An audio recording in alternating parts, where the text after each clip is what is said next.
તો વાત કરીએ વડોદરાની તો એસએસજી હોસ્પિટલ દવા મામલે દેવાદાર ઇન્ચાર્જ આરએમઓ જાગૃતિ ચૌધરીનું નિવેદન કે જ્યાં દવાના વેપારીઓને 13 કરોડ ચૂકવવાના બાકી 2024માં જ 13 કરોડનું દેવું, ત્યારે એસઓજી જે એસએસજી હોસ્પિટલ છે કે જ્યાં ગ્રાન્ટના અભાવે આ ચૂકવણું કરવાનું બાકી છે, ત્યારે એસએસજી હોસ્પિટલનું દવાઓનું વાર્ષિક બજેટ 200 કરોડ છે, જ્યાં દર્દીઓની સુરક્ષા ધ્યાને લઈ તાત્કાલિક દવા ખરીદવી પડે છે કે જ્યાં એસએસજી હોસ્પિટલ દવા મામલે દેવાદાર બની છે। ઇન્ચાર્જ આરએમઓ જાગૃતિ ચૌધરીનું નિવેદન સામે આવ્યું છે। દવાના વેપારીઓને 13 કરોડ ચૂકવવાના બાકી છે।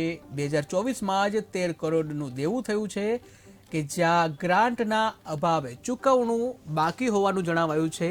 ત્યારે એસએસજી હોસ્પિટલનું દવાઓનું વાર્ષિક બજેટ 200 કરોડ રૂપિયા છે, જ્યાં દર્દીઓની સુરક્ષાને ધ્યાનમાં લઈ તાત્કાલિક દવા ખરીદવી પડે છે।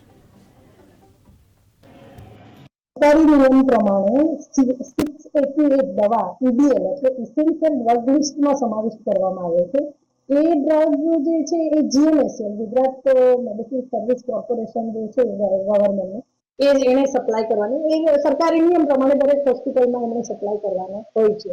પરંતુ અમુક દવાઓ એ 688 માંથી પણ એને ઈડીએલ કહેવાય, એ દવામાંથી પણ સપ્લાય ના થાય, પણ અત્યારની એસએસજી હોસ્પિટલની પરિસ્થિતિનું અમે મેડિકલ સ્ટોર દ્વારા સ્ટોર મેન્ટેન કરવામાં આવે, સ્ટોરેજ એટલે ધારો કે 3 મહિનાની અમે રાખીએ જ કે દવા ખૂટે ના એટલા માટે, એટલે એ જે ના સપ્લાય થાય એનો પણ અમારે ઓર્ડર આપવો પડે।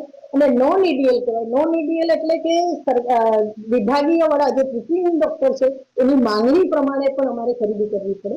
એટલે એ ખરીદી જે થઈ છે એ 13 કરોડ જેટલું અમારું હજુ આઉટસ્ટેન્ડિંગ છે, એ ગ્રાન્ટના અભાવે ખરીદી છે।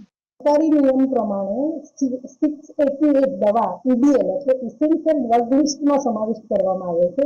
એ ડ્રગ જે છે એ જીએમએસએલ ગુજરાત મેડિસિન સર્વિસ કોર્પોરેશન જે છે ગવર્મેન્ટ એને સપ્લાય કરવાની, એ સરકારી નિયમ પ્રમાણે દરેક હોસ્પિટલમાં એમને સપ્લાય કરવાનો હોય છે। પરંતુ અમુક દવાઓ એ 688 માંથી પણ એને ઈડીએલ કહેવાય, એ દવામાંથી પણ સપ્લાય ના થાય, પણ અત્યારની